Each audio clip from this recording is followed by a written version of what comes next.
ये बात उस समय की है जब भगवान बुद्ध ज्ञान की प्राप्ति कर लेने के बाद जगह जगह जाकर प्रवचन दिया करते थे।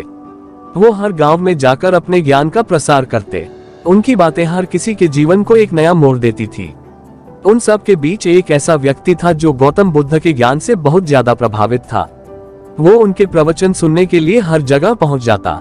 जितना भी ज्ञान बुद्ध अपने प्रवचन के जरिए देते वो उसे अच्छी तरह से अपने मन में बैठा लेता। उसका लक्ष्य था कि वो भी बुद्ध की तरह एक आध्यात्मिक और परम ज्ञानी बने।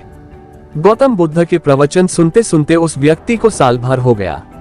उसने महसूस किया कि उसके अंदर कोई बदलाव नहीं आया। वो खुद को वैसा ही पाता जैसे वो एक साल पहले था। उसे लगने लगा कि बुद्ध के ज्ञान का उस पर कोई असर नहीं हुआ और न ही उसके जीवन में कोई बदलाव आ पाया, न वो एक ज्ञानी बन पाया और न ही उसका लक्ष्य पूरा हो पाया। इस बात से नाराज होकर वो व्यक्ति बुद्ध के पास गया और बोला, मैंने साल भर आपके प्रवचन सुने, जो भी ज्ञान आपने दिया वो सब मैंने अपनाया, लेकिन उस ज्ञान से मुझमें कोई बदलाव नहीं आया और आज भी मैं पहले जैसा ही एक साधारण इंसान हूँ। उस व्यक्ति की बातें सुनकर बुद्ध मुस्कुराए और बोले, तुम किस गांव से आए हो? तुम्हारे गांव का नाम क्या है? वहां तक की दूरी कितनी है? क्या तुम यहाँ बैठे बैठे पल भर में अपने गांव पहुंच सकते हो?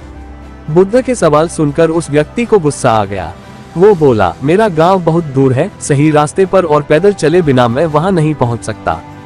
पल भर में कोई भी व्यक्ति किसी दूसरी जगह नहीं पहुंच सकता। गौतम बुद्ध बोले, यही तो तुम्हारे प्रश्नों का उत्तर है। तुम्हें अपने गांव की दूरी पता है, अपने गांव का रास्ता पता है, लेकिन जब तुम इस जानकारी के अनुसार चलोगे तभी अपने गांव पहुंच पाओगे। उसी तरह मुझसे जो ज्ञान तुमने लिया है उसे जब तक तुम अपने व्यवहार में नहीं लाओगे और उस ज्ञान के अनुसार नहीं चलोगे तो तब तक तुम खुद में बदलाव नहीं कर पाओगे।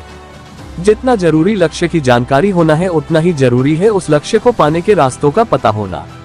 ज्ञान भी तभी काम आएगा जब तुम उस पर अमल करोगे। इसी तरह लक्ष्य भी तभी पूरे होंगे जब उन पर कार्य करोगे।